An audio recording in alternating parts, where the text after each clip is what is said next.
আচ্ছা, প্রভুর আগমন হয়েছে, আমাদের কি করতে হবে? ভগবানের আগমন হলে কি করতে হয়?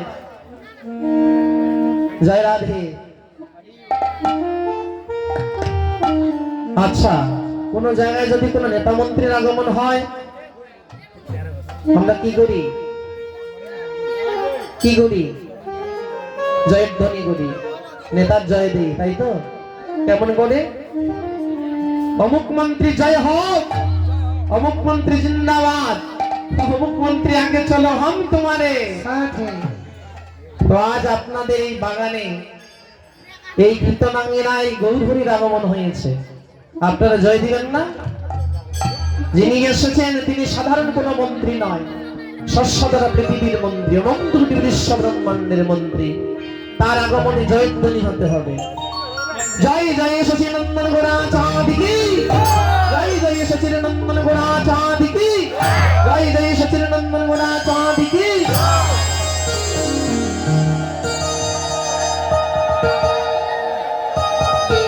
তোরা দেখবি যদি আয় গো চলে আয়,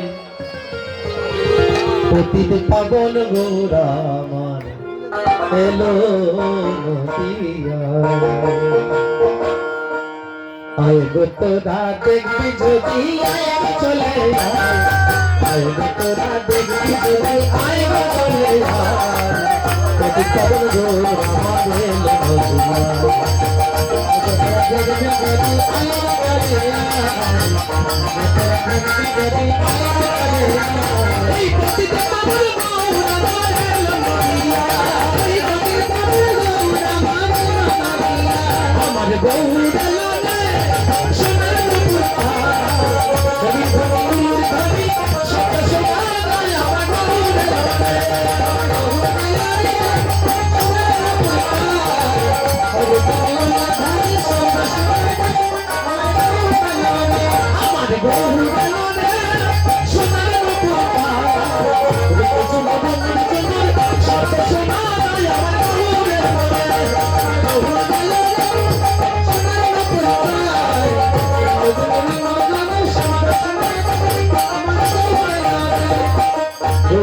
পুষ্পদাতে সেজে নারায়ণ, আহা সেজে নারায়ণ, পুষ্পদাতে সেজে নারায়ণ, আহাই সেজে নারায়ণ, আর গৌরের পুষ্পদাতে সেজে নারায়ণ, আহা সেজে নারায়ণ, গৌরের পুষ্পদাতে সেজে নারায়ণ, আহাই সেজে নারায়ণ। নাম করা জয় কর, নাম করা জয় কর, নাম করা জয় কর, নাম করা জয় কর, নাম করা জয় কর, শরণ করো সারা মান গৌরে লড়ে আমার গধুরে লড়ে শরণ প্রতাপ আমার গৌরে লড়ে শরণ প্রতাপ ধরে সব সোনা আমার গৌরে লড়ে গৌরে লড়ে শরণ প্রতাপ সব সোনা আমার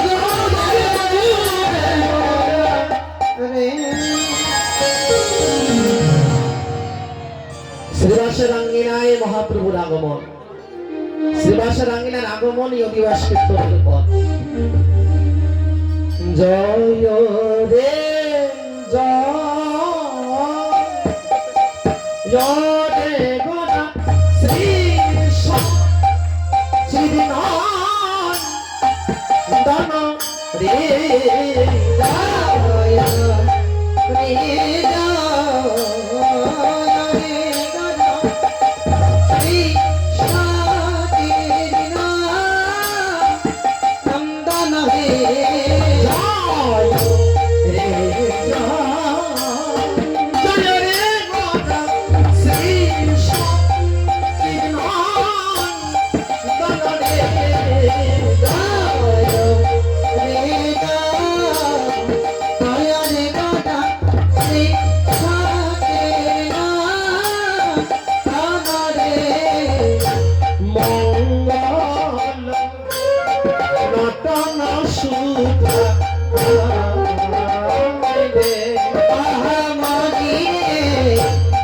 মঙ্গল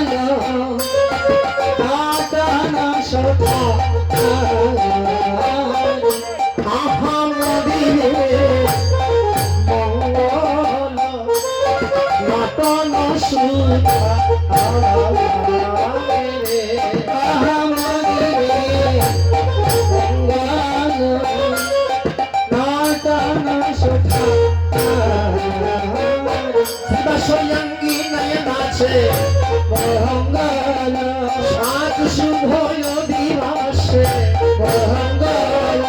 নাটুয়া গৌরাঙ্গ আওয়াজ বিষ্ণু প্রিয়ার প্রাণ নটন সুখ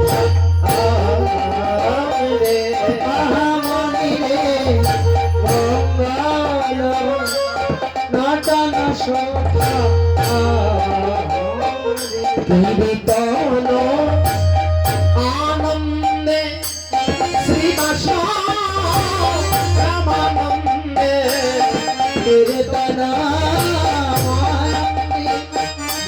শ্রীবাস রামানন্দে কীর্তন আনন্দে শ্রীবাস রামানন্দে কীর্তন আনন্দে শ্রীবাস রামানন্দে কীর্তন আনন্দে শ্রীবাস রামানন্দে কীর্তন আনন্দে শ্রীবাস রামানন্দে মুকুন্দ দাস দুসগা হরি রে হরি রে মুকুন্দ দাস দুসগা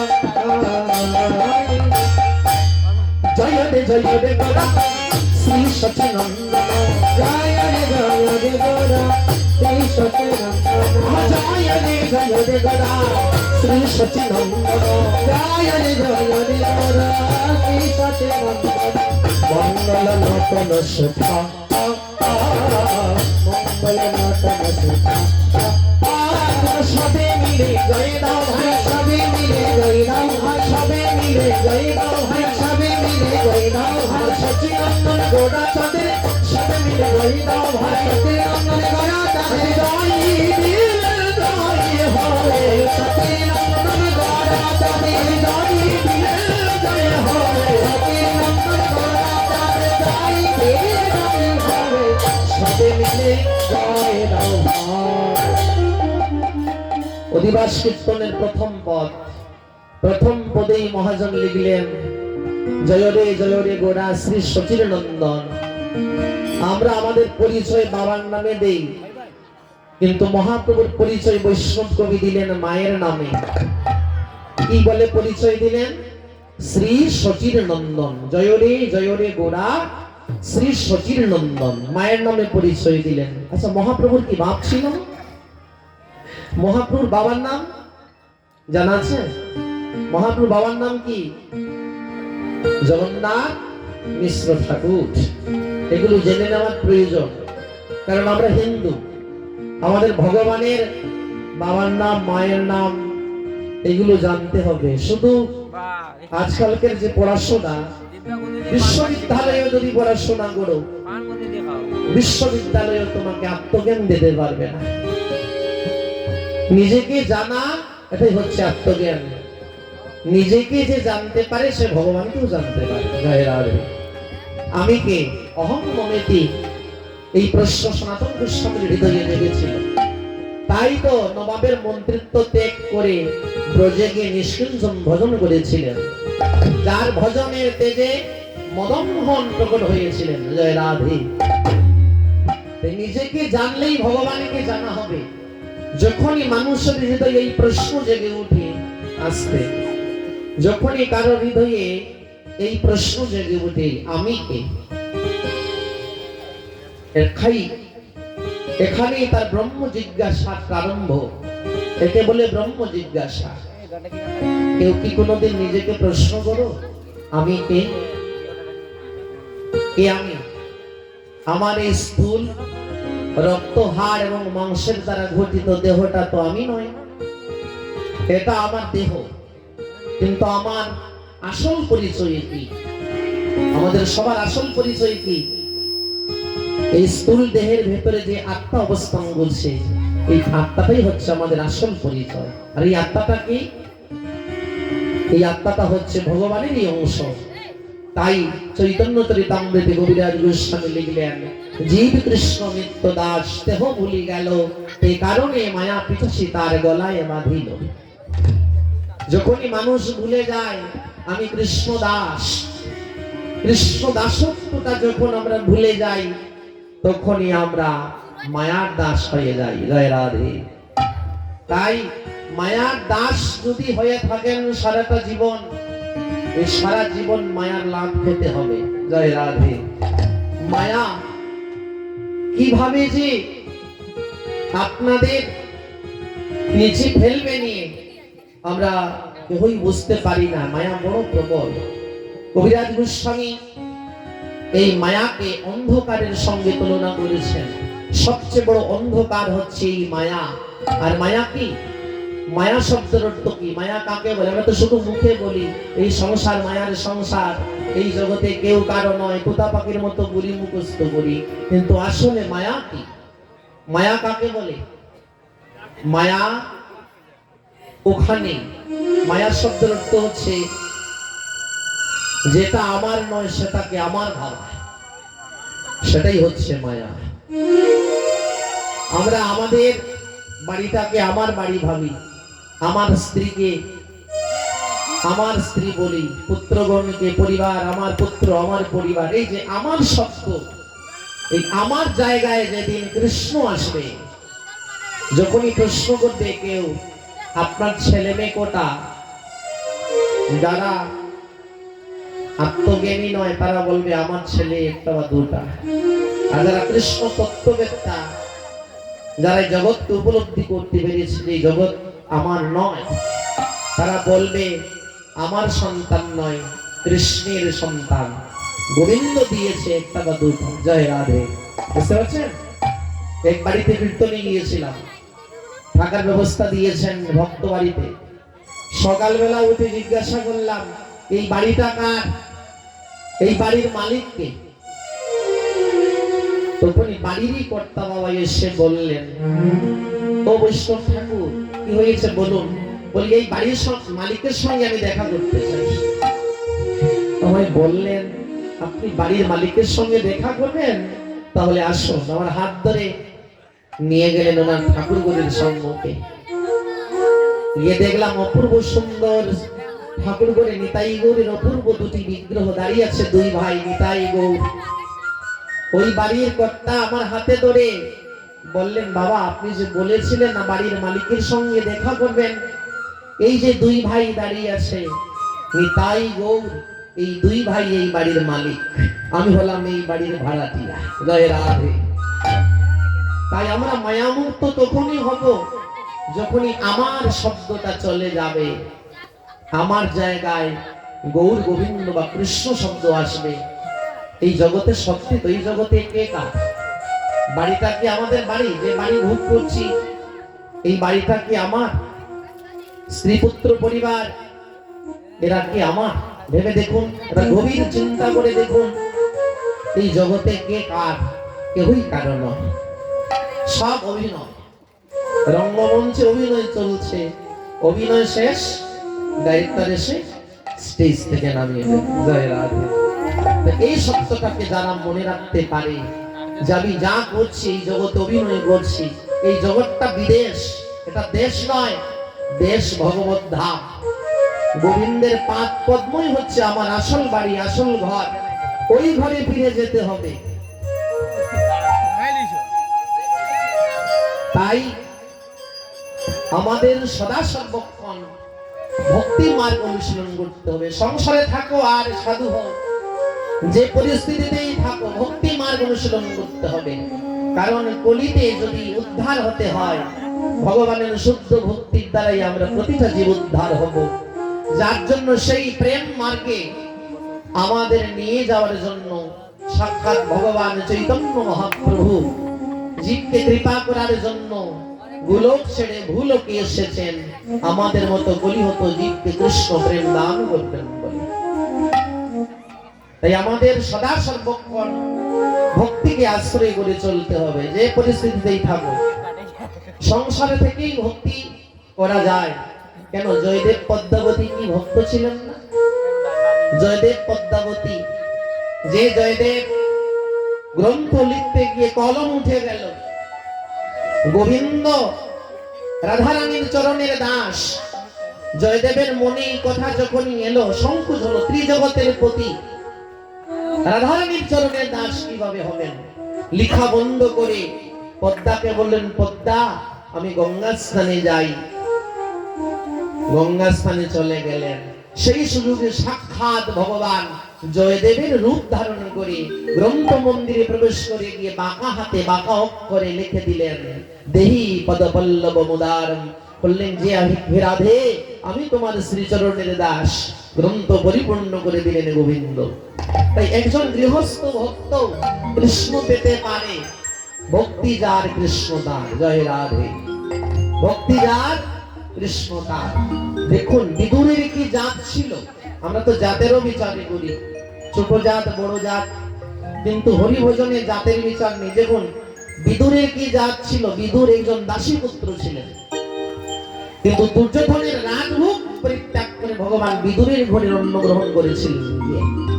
এখানে প্রমাণ হলো ভগবান আচরণ করে এই শিক্ষা জগৎকে দিলেন যে আমি ভক্তের ভক্তিতে বাধিত হই, আমি ভক্তের সরল ভক্তিতে বাধা পড়ি। তাই মাননীয় ভক্ত মণ্ডলী, সদা সর্বক্ষণ ধর্মে মতি রাখবেন। আনন্দ লাগছে আপনারা এইভাবে যে এত রাত্রে অধিবাস কীর্তনে চতুর্দিকে যে ঘিরে বসেছেন, এইভাবে আসন না হলে কীর্তনে আনন্দ হয় না। আর বিশেষ করে এখানে যুবক যারা এসেছেন, তোমাদের কিভাবে ধন্যবাদ জানাবো। জয় নিতাই। এত কীর্তন অনুরাগ আজকালকের যুবক যুবতীর মধ্যে পাওয়া যায় না। এখন ডিস্কো ড্যান্সের প্রতি একটু আকৃষ্ট বেশি যুবকেরা। কিন্তু ধন্য তোমরা যে এই যে অধিবাস কীর্তন শ্রবণ করতে নিরভিমান হয়ে বসে যে হরিকথা শ্রবণ করছো, আমি ভাষা নেই কিভাবে ধন্যবাদ জানাবো। এইভাবে তোমাদের হৃদয়ে কীর্তন অনুরাগ যেন বজায় থাকে। জয় রাধে। তাই অধিবাস কীর্তনে প্রথম পদে মহাজন লিখলেন শ্রী সচির নন্দন, মায়ের নামে পরিচয় দিলেন। এখানে একটু গুপ্ত তত্ত্ব আছে। কেন মায়ের নামে পরিচয় দিলেন? সবাই তো বাপের নামে পরিচয় দেয়, আর গৌরহরির পরিচয়টা বৈষ্ণব কবি মায়ের নামে দিলেন। শ্রী সচির নন্দন, মায়ের নামে পরিচয় দেওয়ার মূল কারণটা হচ্ছে, বাপরে বাপ, এত কথা হলে চলে? হরি রাধে। কথা বলো না, ঠিক আছে? এই যে কি বলছি, কথা আর বলবে না, চুপচাপ বসে থাকো। তো মায়ের নামে পরিচয় দেওয়ার মুখ্য কারণ হচ্ছে বৈষ্ণব কবি জগৎকে এটাই বোঝাচ্ছেন যে মহাপ্রভু আমাদের সকলের মাতা। নিতাই গৌর হরি। গৌর হরি আমাদের সবার মায়ের মতো। ওই মায়ের ভালোবাসার তুলনা হয় না। এই জগতে সবাইকে সবাই ভালোবাসে, কিন্তু নিঃস্বার্থ ভালোবাসা একমাত্র মায়ের কাছেই আছে। মা ছাড়া এই জগতে কেউ নিঃস্বার্থ ভালোবাসে না। বুঝতে পারছেন? সন্তান যতই অপরাধী হোক, যতই পাপী হোক, অপরাধী হোক, মা সে সন্তানকে ফেলে দিতে পারে না। ঠিক সেইভাবে একটা শিশু যখন ধুলায় ফেলে গিয়ে, তখন শিশু রঙে দেখবেন কত ধুলা লাগে, লাগে না? শিশু ধুলার অঙ্গে যখন ধুলা লাগে, শিশু তার পিতার কাছে আসে, মানে বাবার কাছে আসে। এসে বলে, বাবা তুমি আমায় কোলে নাও। পিতা বলে, খোকা তোর গায়ে কত বালু লেগে গিয়েছে, আমি তোকে কোলে নিতে পারবো না, যা তোর মায়ের কাছে যা। বাবা পাঠিয়ে দিয়ে মায়ের কাছে। বাবাও ভালো জানে কোথায় বালু ঝাড়তে হয়। এই জগতেও তা দেখা যায়, বেশিরভাগ সন্তানের গায়ে ধুলা বালু মায়েরাই ঝাড়ে। তাই বাবা বলে দিল, যা মায়ের কাছে যা। শিশু আসে মায়ের কাছে, এসে বলে, মা মা তুমি আমায় কোলে নাও গো। অবু শিশু আবদার করে মায়ের কোলে ওঠার জন্য। শিশু নয়ন জলে কেঁদে বলে, মা তুমি আমায় কোলে নাও। মা তখন কি ফেলে দে? ফেলে দিবে? ফেলে দে না। মা কি করে? শিশুকে কোলে তুলে নিয়ে, কোলে তুলে নিয়ে শাড়ির অঞ্চল দিয়ে মা সারা অঙ্গের ধুলা জেনে পরিষ্কার করে। সে হলো মা। ঠিক মহাপ্রভু আমাদের এইভাবে মায়ের মতনই। বৈষ্ণব কবি এটাই বোঝাচ্ছেন, জগতের জীব যদি অঙ্গের ধুলা মা ঝাড়ে, ঠিক সেইভাবে আমরাও তো এই জগতে মায়ার খেলা খেলছি। এই মায়ার খেলা খেলতে গিয়ে আমাদের শরীরের মধ্যে তো বহু জন্মের অপরাধের ধুলাবালু লেগে আছে। এই ধুলাবালু কে জানে? বলছে এই ধুলাবালু যদি ঝাড়তে হয় তাহলে গৌর বলে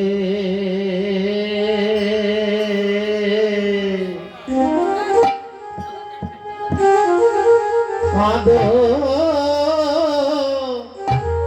রে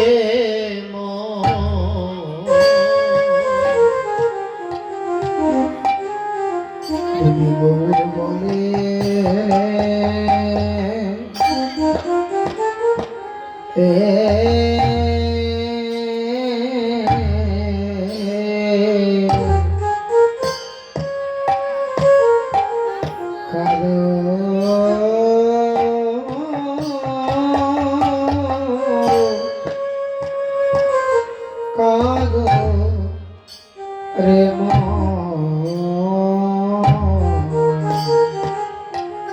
বাদলে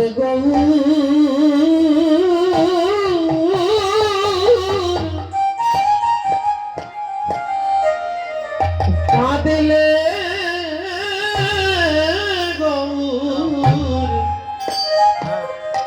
গৌর তোমায় কোলে নিবে।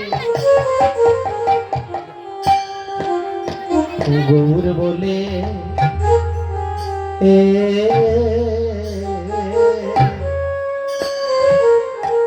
আদো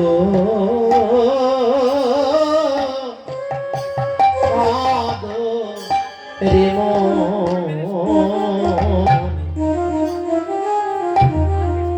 কাঁদলে গো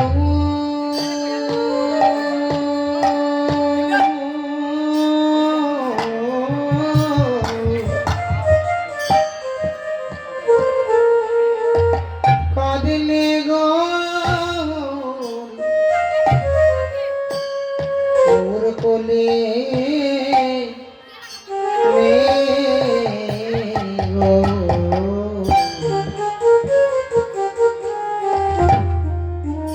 গৌর বলে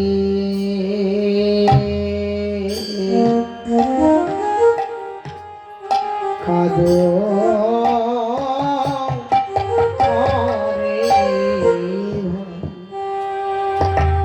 শিশু মা বলে কাঁদলে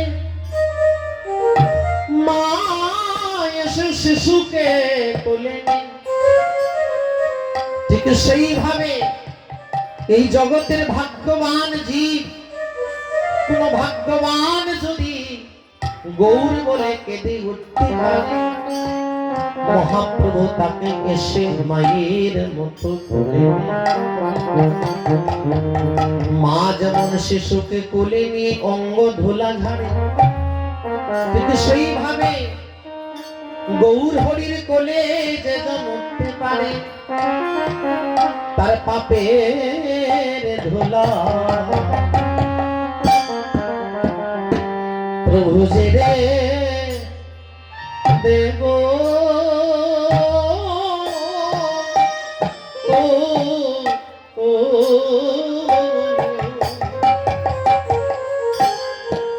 তার পাপের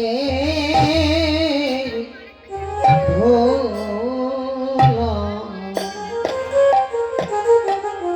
গৌর হরি যে রে দেব তার থাকে নয়া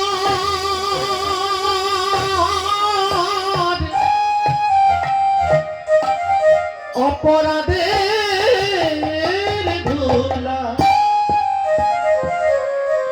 প্রভু পাপের ধুলা যে রে দেব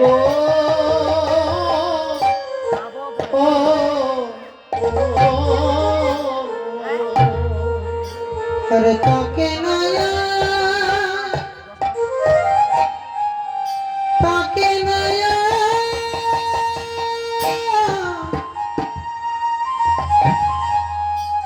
থাকে নয়া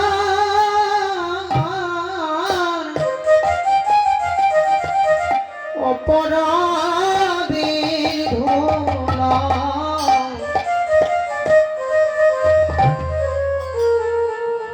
পাপের দোলা গৌর হরি রে রে গো একবার গৌর বলে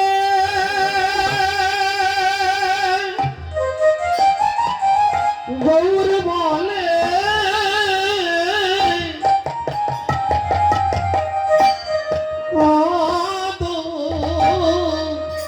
রে মন তোমার সকল অপরাধ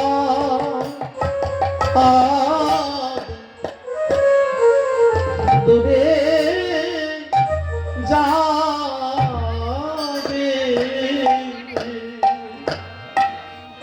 একবার গৌর বলে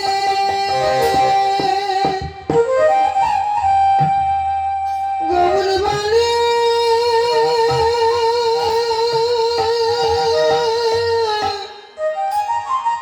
গৌর বলে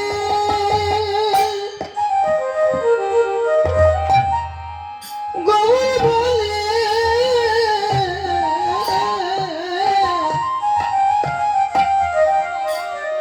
কাদরে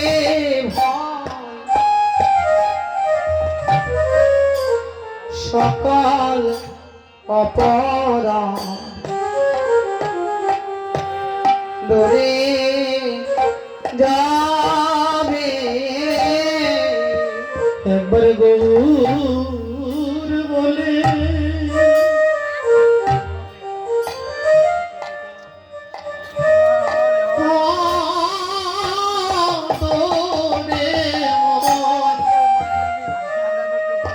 সকল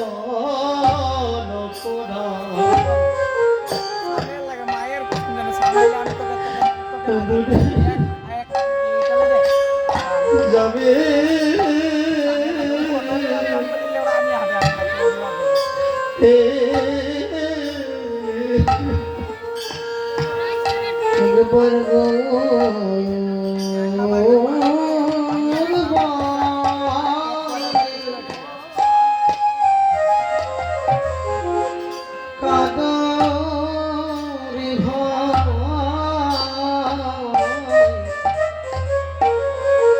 তোমার সকল অপরাধ দূরে যাবে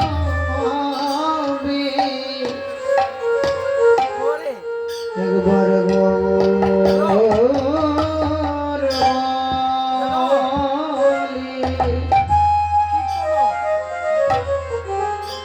গৌর বলে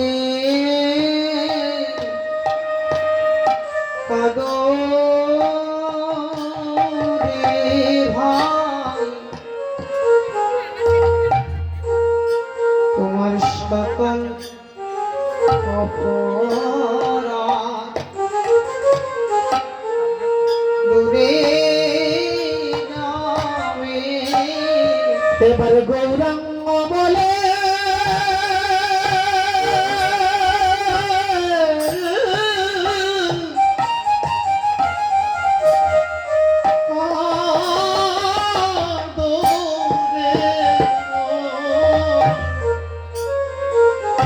তোমার সকল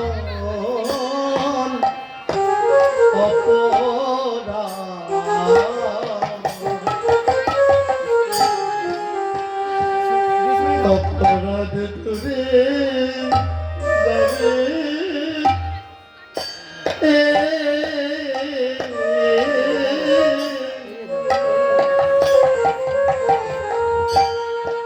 গৌরাঙ্গ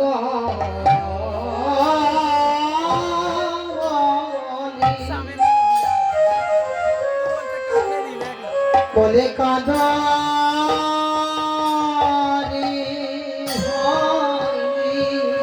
তোমার সকল অপরাধ দূরে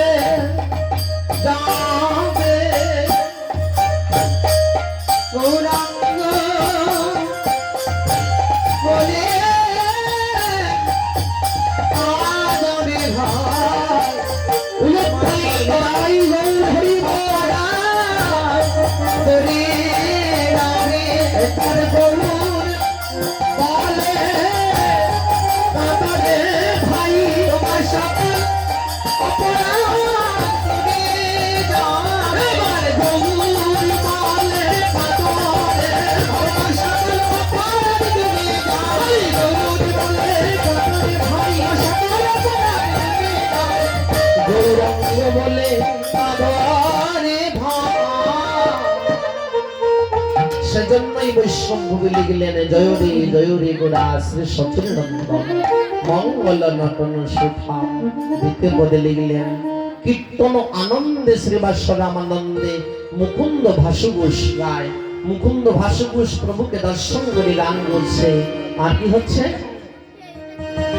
দ্রাং দ্রাং দ্রিমি দ্রিমি মাদন ভাজত রাং দ্রাং দ্রিমি দ্রিমি মাদন ভাজত রাং দ্রাং দ্রিমি দ্রিমি মাদন ভাজত রাং দ্রাং দ্রিমি দ্রিমি মাদন ভাজত মধুর মন্দুর রস মধুর মন্দুর রস শঙ্কর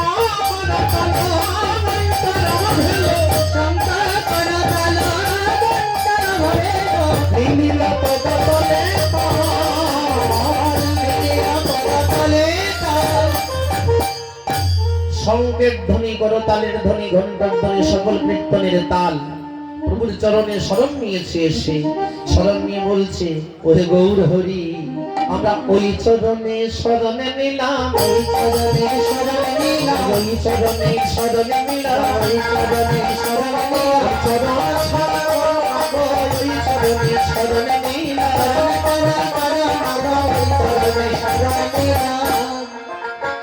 কীর্তনের তাল প্রভুর চরণে শরণ নিল। আর যখন শরণ নিল বলি তাই তো গোড়া নাচিতেছে, তাই তো গোড়া নাচিতেছে, তাই তো গোড়া নাচিতেছে, তাই তো গোড়া নাচিতেছে, পদ তোলে তাল নিয়েছে, তাই তো গোড়া নাচিতেছে, পদ তোলে তাল নিয়েছে, ওই শ্রীদাস স্বয়ং লীলার মাঝে, তাই তো গোড়া নাচিতেছে, ওই শ্রীদাস স্বয়ং লীলার মাঝে, তাই তো গোড়া নাচিতেছে, তাই তো গোড়া নাচিতেছে। পদতলে তাল যখন মহাপ্রভু নৃত্য করতে লাগলেন শ্রীবাস সঙ্গীতার ভক্তগণ ও দেহ গোড়াইয়াং সুগন্ধি চন্দন, ও দেহ গোড়াইয়াং সুগন্ধি চন্দন, ও দেহ গোড়াইয়াং সুগন্ধি চন্দন, ও দেহ গোড়াইয়াং সুগন্ধি চন্দন, দেহ দে মালতীর মালা, দেহ দে মালতীর মালা, তাহা পীড়িত তুলসার মানব দে ভালো, পীড়িত তুলসার মানব দে দয়া, ভাবে সহচর ভাবে সহচর পীড়িতি তুলসারে মরম বেদন ভাবে সহচর ভর। গৌরকে দর্শন করছেন সবাই, কিন্তু সবার ভাব এক নয়। মুরারিগুপ্ত যিনি সাক্ষাৎ হনুমানজির অবতার, যিনি কলিতে মুরারিগুপ্ত হলেন, সেই মুরারিগুপ্ত প্রভুর বদনে নয়ন দিয়ে বললেন कोई कहत गोर जानत भल्ला, कोई कहत गोर जानत भल्ला, जानकी जानकी जानकी जानकी जानकी जानकी जानकी जानकी गौर আমার সীতাপতি जानकी जानकी गौर আমার সীতাপতি जानकी जानकी जानकी মানে সীতা, সীতাপতি অর্থাৎ ভগবান রামচন্দ্র। এই মুরারিগুপ্ত তো হনুমান, তাই তিনি রাম রূপে দর্শন করছেন।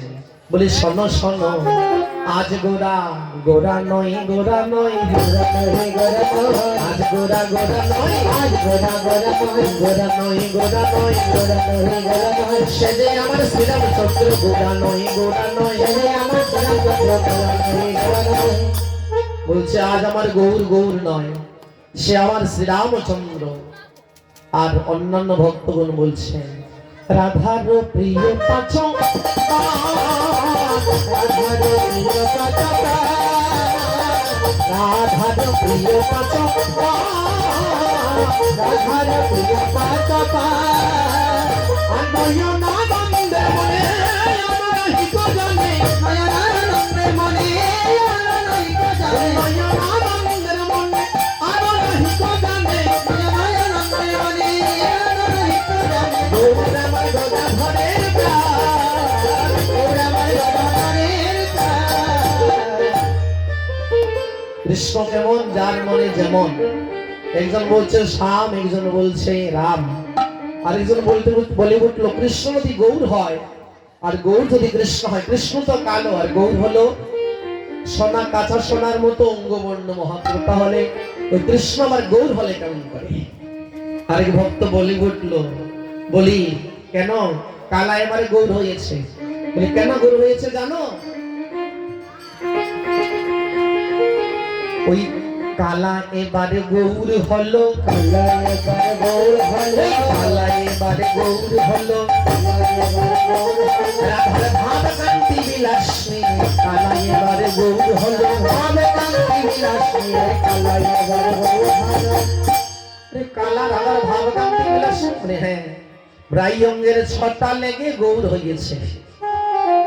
ওই ব্রজের বাঁকা আমার এসেছে, ওই রাই অঙ্গের ছটা লেগে গৌর হয়েছে, এই রাই অঙ্গের ছটা লেগে গৌর হয়েছে, ওই রাই অঙ্গের ছটা লেগে গৌর হয়েছে, এই রাই অঙ্গের ছটা লেগে গৌর হয়েছে। এসেছে ব্রজের বাঁকা কালো শোভা, দেখবি আয়, দেখবি আয়, দেখবি আয়, তবে ভিড়ে নদিয়া, তবে নদিয়া।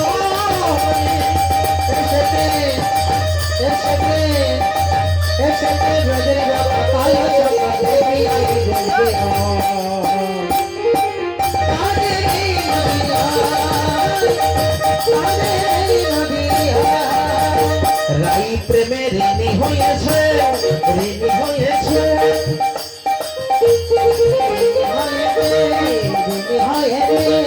রাধা প্রেমে বুকে নিয়ে গৌর হয়েছে, রাধা প্রেমে বুকে নিয়ে গৌর হয়েছে, রাধা প্রেমে বুকে নিয়ে গৌর হয়েছে, রাধা প্রেমে বুকে নিয়ে গৌর হয়েছে।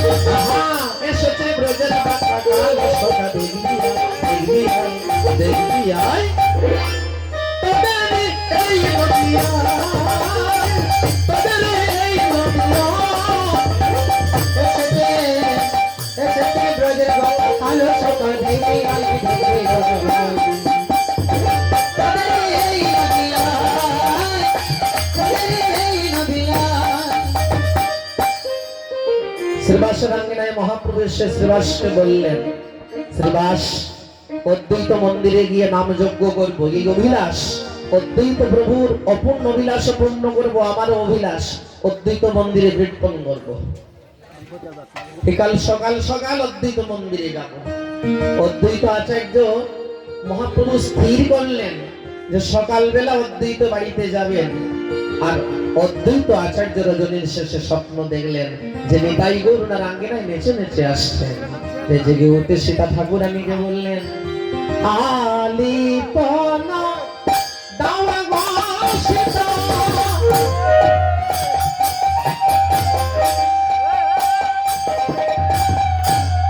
আঙ্গিনা ভরে আলিপনা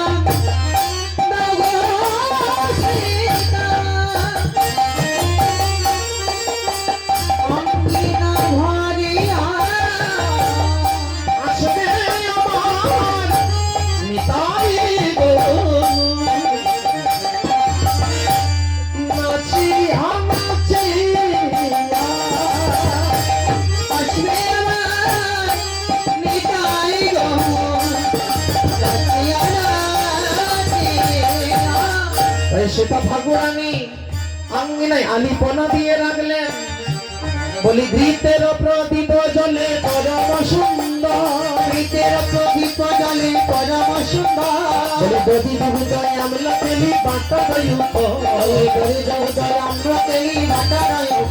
সীতা সাজাইয়ে রেখেছে, সাজাইয়ে রেখেছে, সাজাইয়ে রেখেছে, সাজাইয়ে রেখেছে, গৌর হরি আসবে বলে সাজাইয়ে রেখেছে, গৌর হরি আসবে বলে অতীব যত্ন করে, গৌর হরি আসবে বলে অতীব যত্ন করে, গৌর হরি আসবে বলে অতীব যত্ন করে, গৌর হরি আসবে বলে অতীব যত্ন করে, গৌর হরি আসবে বলে সাজাইয়ে রেখেছে।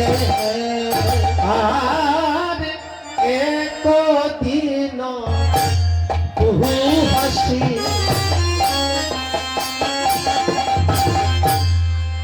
অদ্বৈত মন্দিরে আসি, একদিন বহু হাসি অদ্বৈত মন্দিরে আসি,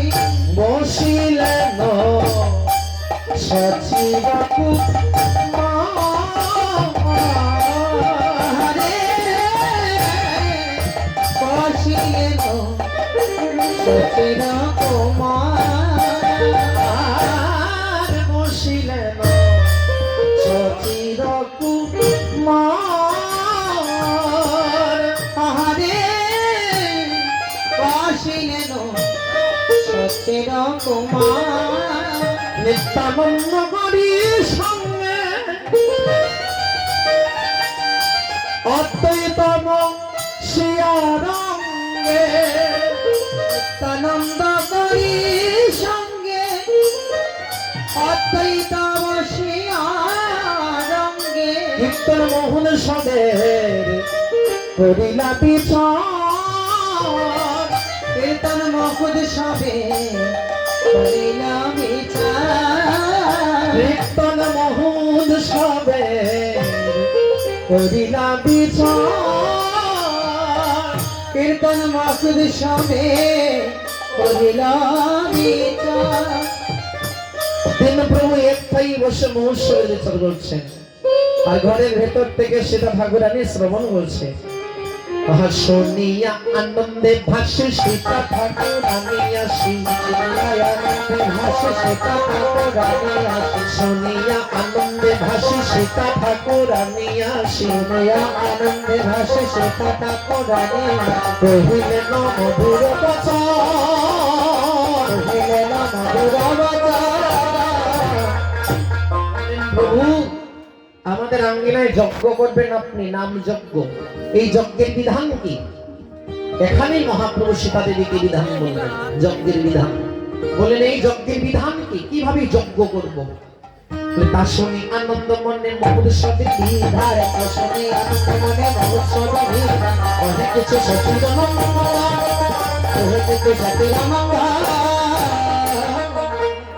প্রথম বিধান শোনো সীতা প্রথম বিধান শোনো ঠাকুরানী সীতা বৈষ্ণব নিয়ে গেছা শোনো ঠাকুরানী সীতা বৈষ্ণব নিয়ে গেছা আমন্ত্রণ করিয়া যত আমন্ত্রণ করিয়া যত বলি প্রথম বিধান দিলেন বৈষ্ণব আমন্ত্রণ করো বলি অবৈষ্ণবে যজ্ঞ হয় না অবৈষ্ণবে যজ্ঞ হয় না অবৈষ্ণবে যজ্ঞ হয় না অবৈষ্ণবে যজ্ঞ বৈষ্ণব আমন্ত্রণ করো সীতা অবৈষ্ণবে যজ্ঞ হয় আমন্ত্রণ করো সীতা অবৈষ্ণবে যজ্ঞ হয় প্রথম বিধান বৈষ্ণব ছাড়া যজ্ঞ হবে না বৈষ্ণব আমন্ত্রণ করো দ্বিতীয় বিধান যে বাগাহে যে বাজায় আমন্ত্রণ করিতা যে বাগাহে যে বাজায় আমন্ত্রণ করিতা যে বাগাহে যে বাজায় আমন্ত্রণ করিতা যে বাগাহে যে বাজায় আমন্ত্রণ করিতা প্রিতকা প্রিতকা জনে জনে প্রিতকা প্রিতকা জনে জনে বলি কেমন কীর্তনী আমন্ত্রণ করবেন বিশুদ্ধ কীর্তনিয়া সেটা ঠাকুরানীকে বলেন গৌরীদাস পণ্ডিতকে আমন্ত্রণ করো অধিবাসের দায়িত্ব দাও জয় রাধে হরিদাস স্বামীকে আমন্ত্রণ করো গোবিন্দ মৃদঙ্গ বাদককে আমন্ত্রণ করো করতালে অদ্বৈত গোসাই করতালে থাকবেন অধিবাসের দায়িত্ব দিলেন গৌরীদাস পণ্ডিত যিনি ধাপরের সুবল সখা জয় রাধে ধাপরের সুবল সখা কলিতে গৌরীদাস পণ্ডিত হলেন গৌরলীলা সাধন করতে বিশুদ্ধ কীর্তনিয়াদের দ্বারা কীর্তন করলে সেই কীর্তন সফল হয় এখন কীর্তনিয়ার অভাব নেই কিন্তু দেখবেন কীর্তনের আসে তো কীর্তন যেমন তেমন ভাবে আসর থেকে নেমে গিয়ে মদ খায় জয় রাধে এমন কীর্তনিয়ার বদনে কীর্তন কোটি জন্ম শ্রবণ করলেও উদ্ধার হবে না জয় রাধে কৃষ্ণ নামে প্রেম তখনই হবে শুদ্ধ মুখে যখন আমরা কৃষ্ণ শ্রবণ নাম শ্রবণ করব তখনই আমাদের প্রেম জেগে উঠবে জয় নিতাই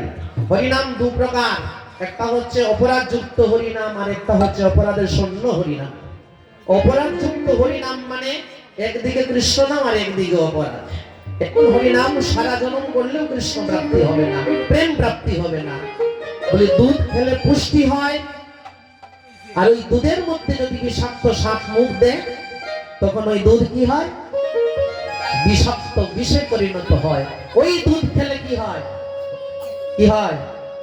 মৃত্যু হয় ওই দুধ খেলে বলো হরি হরি বল হতে হবে। জয় রাধে। বুঝতে পারছেন তো?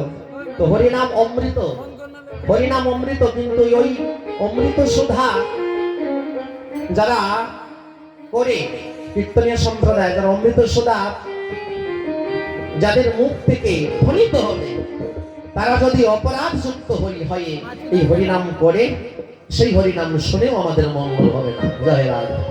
পরিষ্কার আলাপ।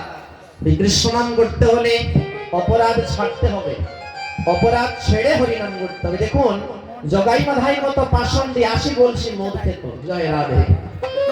জগাই এবং মাধাই সম্ভ্রান্ত ব্রাহ্মণ কুলে জন্ম, ব্রাহ্মণ বংশে জন্ম। এই জগাই মাধাই দিনে ক কলসি মদ খেত? 80 বলছি। কোনো পারবে কেউ 80 কলসি মদ একদিনে খেতে? সোজা হসপিটালে গিয়ে শুতে হবে। জয় রাধে। তো জগাই মাধাই দিনে 80 কলসি মদ খেত, তবু দুই ভাইয়ের নেশা হতো না। নিত্যানন্দ প্রভু যেদিন এলেন, বললেন তোরা দুই ভাই শুনেছি খুব মদ খাস, ঠিক নাকি? জগাই মাধাই বলল, হ্যাঁ ঠাকুর, আমরা দুই ভাই মিলে দিনে 80 কলসি মদ খাই, তবু আমাদের নেশা লাগে না।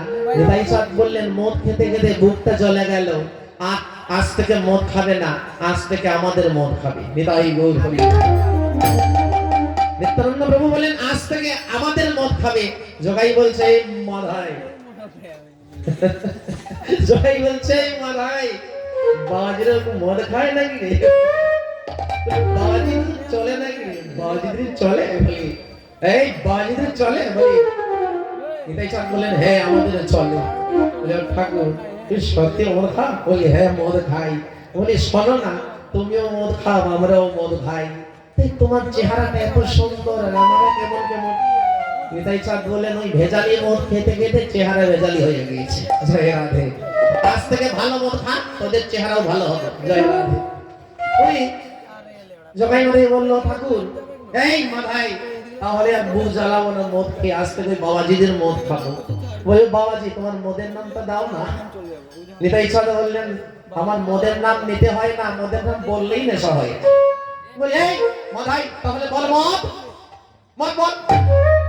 মাধাই জগাই মিলে মদ মদ বলতে গলা ভেঙে ফেললো। নেশা তো লাগে না। বলে, কি হলো ঠাকুর, তুমি বললে তোমার মদের নাম বললেই নেশা। বলতে বলতে গলা ভেঙে গেল, মদের নেশা তো লাগছে না। বলি, আমার মদের নাম মদ নয়, আমার মদের একটা আলাদা নাম আছে। বলি, ওই নামটা বললেই নেশা হবে। জগাই মাধাই বলে, তাহলে বলো না দেখি, শুনলেই নেশা হয়? বলে, শুনলেই নেশা হয়।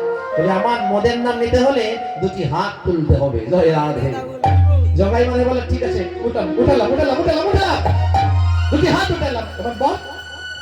নিতাই চাঁদ বলে উঠলেন, হরিদাস, এই তো সুযোগ দুই ভাইকে উদ্ধার করা, এই তো সুবর্ণ সুযোগ। বল, হরে কৃষ্ণ হরে কৃষ্ণ, কৃষ্ণ কৃষ্ণ হরে হরে, হরে রাম হরে রাম, রাম রাম হরে হরে। মদের নেশায় নিচে পড়েছিল ভাঙা কলসির হাড়ি, তুলিয়া মারিল মাথায় মস্তকে, মাথায় তুলিয়া মারিল নিতাইয়ের মাথায়, উঠিল মুকুট শিরে গড়ধারী রক্ত জোড়ে, হরি বলে কাঁদিছে নিতাই। মাধাই, মেরেছিস কলসির কানা, তাই বুঝি কি প্রেম দেব না? মার, মারতে যদি হয় আমায় আমার মার, কিন্তু একবার বল, একবার বদন করে বল, হরি বল,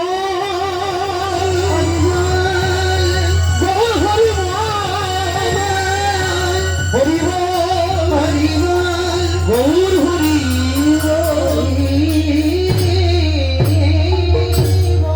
যখন আমার মারতে গেল, জগাই রক্ষা করলো নিতাইয়ের। মহাপ্রভু যখনই শুনলেন নিতাইয়ের অঙ্গে আঘাত হয়েছে, গৌর ছুটে এলেন, নিজের ওড়না দিয়ে প্রভুর মস্তক বেঁধে দিলেন। বললেন, দাদা তোমার অঙ্গে কি আঘাত করেছে, আমি তা সর্বনাশ করে ফেলব। সঙ্গে সঙ্গে মহাপ্রভু সুদর্শনকে আহ্বান করলেন। নিত্যানন্দ প্রভু বললেন, আমরা দুই ভাই প্রতিজ্ঞা করেছি কলিতে অস্ত্র ধরব না, তাহলে সুদর্শনকে কেন ডেকে এনেছিস? গৌর, সুদর্শন সংবরণ করে নিমাই, কলিজীবকে প্রেম দিয়ে উদ্ধার করতে হবে। এই জগাই মাধাই, যার নাম জগন্নাথ এবং মাধব, এত সুন্দর দুই ভাইয়ের নাম, এরা পাপী হতে পারে না। এই দুই ভাইকে উদ্ধার করতে হবে, এই দুই ভাইকে প্রেম দান করতে হবে। ভাই তুই সুদর্শন সংবরণ কর। সুদর্শন দেখেই দুই ভাই বুঝতে পারলো যে নিতাই গৌর সাধারণ নয়, গৌর হরি সাক্ষাৎ ব্রজেন্দ্র নন্দন, নিত্যানন্দ প্রভু সাক্ষাৎ বলরাম। দুই ভাই আষাঢ়কে পড়লো দুই ভাইয়ের চরণে। জগাই মাথায় প্রতিজ্ঞা করলো, আজ থেকে আমরা আর অপরাধ করবো না প্রভু, আজ থেকে আমরা আর সুরাপান করবো না, আজ থেকে আমরা বিশুদ্ধ কৃষ্ণ নাম করব। মহাপ্রভু প্রসন্ন হয়ে হাতে জপের মালা তুলে দিলেন। বলে গঙ্গার ঘাটে দুই ভাই বসে আজ থেকে নিরপরাধী হয়ে বিশুদ্ধ কৃষ্ণ নাম করো, তোমরা দুই ভাই উদ্ধার হয়ে যাবে। এই জগাই মাথায় গঙ্গার দুই ঘাটে বসে, দুই পাশে দুই ভাই বসে দিনে 2 লক্ষ হরি নাম করত। এই জগাই মাথায়ের মতো পাষণ্ডিও যদি উদ্ধার হতে পারে, তাহলে আমরা উদ্ধার হব। তবে কৃষ্ণ নাম করতে হবে নিরপরাধে। নিতাই গৌর হরি। তাই হরিনাম যখনই আমরা গ্রহণ করব, চেষ্টা রাখবেন আমরা যেন নামের সঙ্গে কোনো অপরাধ যেন করি না। অপরাধ না করে যদি আমরা অপরাধ শূন্য হরিনাম করি, সেই হরিনামে আমরা অল্প সময়েই উদ্ধার হতে পারবো। জয় রাধে।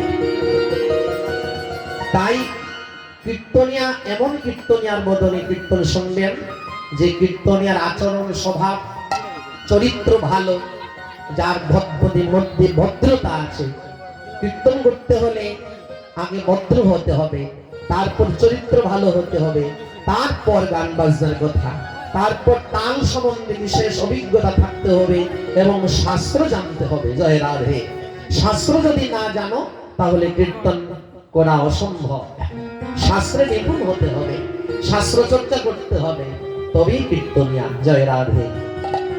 তাই কীর্তনের আসরে শুধু লোকমনোরঞ্জন করলে হবে না, কীর্তনের আসরে শ্রোতারও চেষ্টা থাকতে হবে একটু কৃষ্ণ বলে ধুলায় গোড়াগড়ি দেওয়ার। জয় রাধে। আর কীর্তনেরও চেষ্টা থাকতে হবে কৃষ্ণ নামে ক্রন্দন করে কুলাকুলি দেওয়া। জয় রাধে। এটা হচ্ছে ক্রন্দনের জায়গা। বেকুলিত হৃদয়ে যদি কাঁদতে হয়, কীর্তনের আসরে কাঁদতে হবে। ঘরে থাকলে ওই মায়ার মধ্যে আবদ্ধ থেকে কৃষ্ণের জন্য আমরা কাঁদতে পারি না। কীর্তনের আসরে মনোযোগের সহিত হরিনাম শ্রবণ করবেন। শুনতে শুনতে ওই কৃষ্ণ নামে প্রেম হবে, প্রেমেই অশ্রুজল বর্ষণ হবে। আর যখনই নয়নের অশ্রু বিগলিত হবে, বুঝতে হবে আমাদের সকল পাপ হয়ে গিয়েছে। হৃদয় গৌর হরি। কীর্তনের আসরে বসে নয়নের জল দেওয়ার চেষ্টা রাখবেন। এটা হচ্ছে একটা যজ্ঞ, এটা হচ্ছে হরিনাম যজ্ঞ। এই হরিনাম যজ্ঞের মধ্যে কাষ্ঠ আছে, অগ্নিও আছে, ঘৃত আছে। কাষ্ঠ হচ্ছে আমাদের হৃদয়ের দুর্বাসনা। এই যে কুঞ্জের চতুর্দিকে আমরা ঘিরে বসি, আমাদের হৃদয়ের যে দুর্বাসনা, এই দুর্বাসনাই হচ্ছে কাষ্ঠ। ভক্তি হচ্ছে অগ্নি, আর কৃষ্ণ নাম হচ্ছে ঘৃত। তাহলে এই তিনটা যে বস্তু যদি শুদ্ধ হয়, তাহলেই সেই নাম যজ্ঞে প্রেম হয়, আর যজ্ঞ করে যজ্ঞ সফল হয়। জয় রাধে। তাই বিশুদ্ধ মুখে বিশুদ্ধ হৃদয়ে হরিনাম করবেন। জয় রাধে। তারপরের বিধান, খুল কর তাল লইয়া অগুর চন্দন দিয়া, খুল কর তাল লইয়া অগুর চন্দন দিয়া, ঘট কর সংস্থাপন, ঘট কর সংস্থাপন। আহায়া রূপন কর কল কাহে বাগ ফুলমালা, রূপন কর কল কাহে বাগ ফুলমালা। কীর্তন মণ্ডল কৌতূহল, কীর্তন মণ্ডল কৌতূহল। মাল্য চন্দন চূড়া কৃত মধু দিয়া, ফুল মঙ্গল সন্ধ্যাকালে শুনিয়া প্রভুর কথা, পৃথিবীর কল্য যথা নানায় উপহার রন্ধমাসে। সবে হরি হরি বলে ফুল মঙ্গল করে, পরমেশ্বর দশরসে ভাসে ভাসে। তাই বৈষ্ণব নিমন্ত্রণ করতে হবে। এখন তো আধুনিক জগৎ, মোবাইল ফোনের মাধ্যমে দূর দূর থেকে আমন্ত্রণ হয়ে যায়, কিন্তু আজ থেকে 540 বছর পূর্বে যখন মহাপ্রভুর আগমন ছিল, তখন তো মোবাইল ফোন ছিল না। তখন বৈষ্ণব নিমন্ত্রণ কিভাবে হতো? বলি পত্র লিখে, পত্রের মধ্যে বৈষ্ণব নিমন্ত্রণ লিখে অদ্বৈত আচার্য ভাষাটা শ্রবণ করুন কেমন করে বৈষ্ণব নিমন্ত্রণ করতে। নানা দ্রব্য আয়োজন করি করি নিমন্ত্রণ কৃপা করি কর অহয়াগ মনে দুর্গ আয়োজন করে করে নিমন্ত্রণ কৃপা করি কর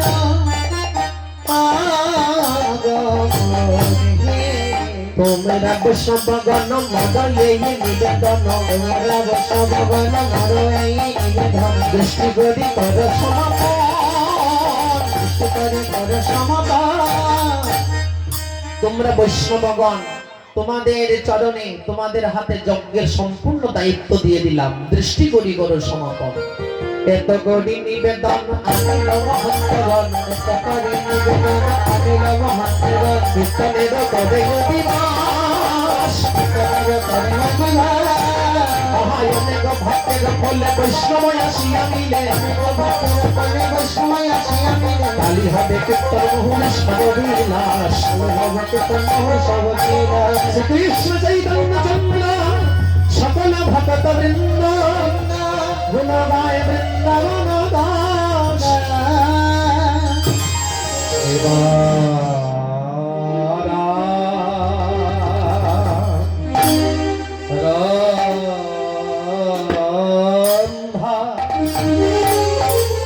আর কোন